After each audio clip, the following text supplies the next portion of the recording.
วัสดีค่ะวันนี้วันจันทร์นะคะจะมาออกกำลังกายกันที่นี่ทุกวันจันทร์นะคะมีนัดกันที่นี่ค่ะขอให้ทุกคนมีสุขภาพแข็งแรงกันนะคะขอบคุณค่ะสวัสดีค่ะ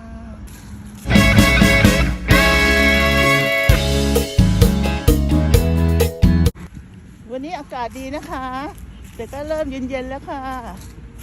ตอนจะเย็นแล้วค่ะตอนนี้มันเริ่มหนาวแล้วค่ะเราจะเดินออกกำลังกายไปเรื่อยๆนะคะเหนื่อยก็หยุดพักผ่อนค่ะเหนื่อยก็หยุดพักค่ะ